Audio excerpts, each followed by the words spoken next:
When I was born, grandmama could see it. I be Bentley driven and very strategic. Orange sleeve, no diamonds are needed. Very clearly. Allahu Akbar. Why am I doing an intro for a Club World Cup game that we lost? The spirit of Al-Hilal, Walkerstan, is still with us, ladies and gentlemen. Let's just begin the fucking video. Kevin De Bruyne!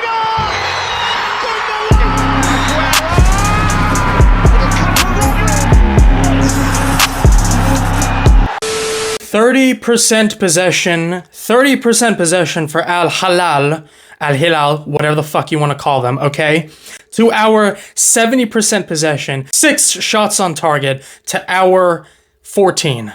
We had 14 shots on target, we scored 3 goals. They had 6 and they scored 4. Absolutely clinical by their standards. Marcus Leonardo, in my opinion, he could honestly be man of the match, but I'm going to give it to Kalidou Koulibaly. The Senegalese soldier at the back, he put an absolute clinic at the back. He was absolutely wonderful. He ran back the clock. It was almost as if Koulibaly went back in time and put his prime days at Napoli and brought that back here today. He was absolutely incredible. I mean, Malcolm X on the right, Dawsari on the left, they're wingers. Clinical, they gave us so many problems. We made a lot of defensive mistakes, especially our fullbacks and our center halves. But wow, their counterattacking was incredible. The age-old question with Manchester City, can we handle these counterattacks? And the answer is an astounding no. Milinkovic-Savic, okay, I don't know why he's going to Saudi Arabia. I think I know why. But still, he was one of the best midfielders in the Serie A. Ruben Neves starts for Portugal, okay?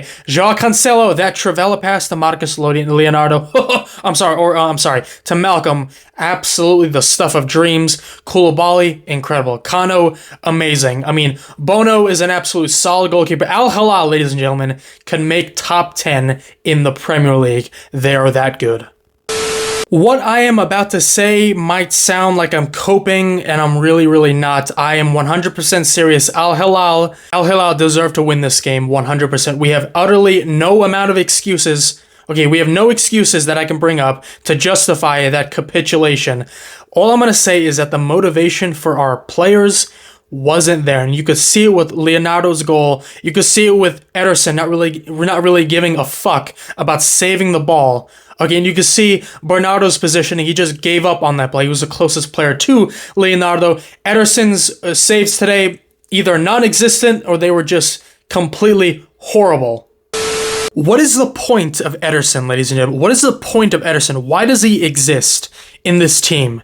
I'm sorry, for this game. Why did he exist in this team today? Why didn't Ortega come in? He would have done a much better job. Why didn't Bettinelli get some minutes today? He would have done a much better job. Ederson is a sensational goalkeeper. I love him, but just today, absolutely shambolic. He just, from the start, he just didn't even look like he wanted to even be there. He really didn't. I mean, the saves today, either non-existent or they were just really poor. Today, Ederson just was horrible today. You can see the difference that a world-class goalkeeper can make. And honestly, I don't even think Bono is world-class. I just think he's good. I just think he's very good. Ederson is not world-class. He's not even on Bono's level. And Bono is like, what, 97 years old? I'm sorry, ladies and gentlemen. Bono was born in Montreal, Canada, and he's 34 years old. Honestly, he's still got a couple of years left in him. Goalkeepers can play well into their late 30s. You saw what Sommer did to Yamal. I love Ederson and I want him to stay at this club, but honestly, just pure 100% honestly, when we need him the most, half of the time, or maybe half of the time, he's just not really there. The saves just aren't there. Of course, we're all going to remember that save against Inter Milan in the Champions League final. Absolutely stupendous. That saved our bacon, that save. Absolutely world class. But Ederson, my friend, wow, you just didn't look like you wanted to even participate in this game. That's fine. You should have let somebody else play for you. Our fullbacks, Aït-Nouri and Matheus Nunes. I think Matheus Nunes had the better game in terms of defensive, duties, and I think Aït-Nouri had the better game in terms of offensive duties. Aït-Nouri did make a couple of mistakes, especially in that second half, and obviously it's reminiscent in the tweets that I saw from Manchester City fans. Oh my god, we signed a left back from Wolves. Oh, he's so shambolic. His first time having a defender beat him, and we're just gonna say that he's shit. He was sensational against Juventus, and he wasn't good against Al-Hilal. I watched the game, ladies and gentlemen. It's not like he didn't have any good defensive moments. Of course he did, especially in that first half. Matheus Nunes, I thought was very good, especially in that first half as well. In that second half, not as good though, but I can say that for a vast majority of the players. That should be our starting back four, in my opinion. They just need to work on their defensive outputs more and more. They just need to give a damn more. And of course, obviously, when it's a big game against Wolves in the Premier League, August 16th, first game in the Premier League, I have no concerns in my mind that defense can keep a clean sheet and we can win that game. Our center backs, a little bit wonky today. I thought Josko Gvardiol was incredible in terms of intercepting play, and he was very good in commanding at the back. But in terms of the better center half, I honestly think it was Ruben Dias. And if you look at Ruben Dias' mistakes solely today, you would think he had a horrible game. But Ruben Dias picked it up so much, especially in that second half, and especially in extra time. Ruben Dias today was absolutely phenomenal. I don't know why City fans are calling him shit on social media. I'm seeing City influencers and City YouTubers telling me that Ruben Dias shouldn't be a starter. You're absolutely out of your mind if you think that. I would have personally chosen Abdulkadir Khusanov to start this game because they put 5 men at the back. They had 5 defenders. This was honestly a game against a against a mid-table Premier League team with a fucking low block. Once again, Abdulkadir Khusanov is so much faster than all of our other center halves. He's much faster than Josko. He's much faster than Ruben. He could have gotten to those balls. He could have gotten to Malcolm, and he would have tackled him straight from the get-go. Honestly, I have no doubt in my mind that Abdulkadir Khusanov, if he was on the pitch, we wouldn't have conceded that goal.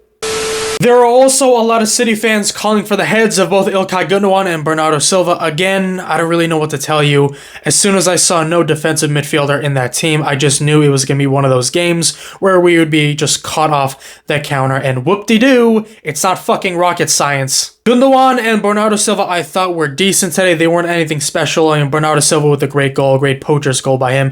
İlkay Gündoğan definitely did have a lot of great moments in the game, a lot of great flicks that he had, some great combination play in the most densely populated areas on the pitch. He did have a couple of shots that went on target and off target, but regardless, the two uncles did their job. I mean, I'm not gonna blame them for our capitulation today. I mean, look, ladies and gentlemen, when you're a team when you go into extra time in a Club World Cup or in a preseason tournament, the motivation just isn't going to be there. Tijani Reinders, I thought, was absolutely solid. Honestly, in terms of our 3 midfielders, even though Bernardo Silva scored, even though İlkay Gündoğan did have some amazing moments, I thought Tijani Reinders, I mean, that tracking back that he did against, I think it was either Darsari or Marcus Leonardo, and he was just sprinting and he just muscled them off the ball in that first half, was absolutely incredible. I love seeing that from our midfielders. I thought Tijani Reinders was sensational today. In terms of our wingers today, I'm pretty satisfied with what I saw from our wingers today, especially Doku. I thought Savinho was great for a large portion of that second half. He was beating that Al Darsari left back. What's his name again? Al-Hadabi? Yeah, Al-Hadabi. Yeah, he was beating him like almost every single time he got the ball. He did have some great crosses into the box with his weak foot. I mean, Erling Haaland just wasn't on the same wavelength. He should have been onto those balls a lot more than what I saw from yesterday's game. But Savinho was beating his man. He was combining really well with Matheus Nunes and especially Tijani Reinders in the midfield. But I think Jeremy Doku yesterday was absolutely amazing. I was so happy with Jeremy Doku today. He was beating players left, right, and center. And João Cancelo is no scrub, okay? João Cancelo is no scrub, okay? He is definitely a lot better than a lot of right backs in the Premier League. It's not like he played against a shit show of a right back. He played against João Cancelo, and he did play against Kalidou Koulibaly, okay? 2 amazing defenders, okay? Maybe not in terms of right now, and they were amazing a couple years ago, but they're still quality and solid as we saw yesterday. And Jeremy Doku was beating them almost every single time. The shots that he had a shot in the dying minutes of extra time in the second half that just skimmed a defender and went out for a corner. I thought that was going to be the moment. If you saw the replay of that shot was going directly into the top right, or it's not really the top right. It's between the top right in the top, center of the goal, but it was going on target. Now, DOKUUUU was incredible today. He was combining really, really well. He was beating players. He was beating 2 or 3 players. He was giving so much effort. I was so happy with DOKUUUU today. I'm also seeing a lot of City fans saying, oh, Erling Haaland is being limited today. Erling Haaland is shit today. He's not getting on the end of Savinho's crosses. That last point is completely fair, and I 100% agree with you, but he wasn't shit today, and he wasn't being limited. Again, it's a 5 at the back formation. It's a fucking low block. What do you want the guy to do? There's at least 4 or 5 defenders on him every single time he has the ball. The fact that he even scored today, a poacher's goal with his left foot, toe pokes it, Bono didn't have the reaction speed to get onto that shot. The fact that he scored today is a miracle. Now, at this point, I can actually talk about our substitutes because it wasn't a 90-minute game and they didn't play only like 15 minutes. They played about 15-20 minutes of 90 minutes and they played the majority of extra time, first and second half. Rodri obviously came in and we looked so much better with a defensive midfielder. Whoop-de-fucking-do, Guardiola. It's not rocket science. First of all, why isn't Nico Gonzalez playing? Why the fuck is Nico Gonzalez not playing in this game? I honestly, I'm this close to making a video of Nico Gonzalez about him leaving Manchester City. I'm 100% serious because he should leave if Gundogan and Bernardo Silva continue to start over him. It's absolutely fucking shameless of Guardiola to leave this guy on the bench. Yes, it's a preseason game, but even though it's a preseason game, that's a perfect opportunity to play him if he doesn't start against Wolverhampton Wanderers. Honestly, Nico, leave. 60 million down the fucking drain. It was a complete waste of money.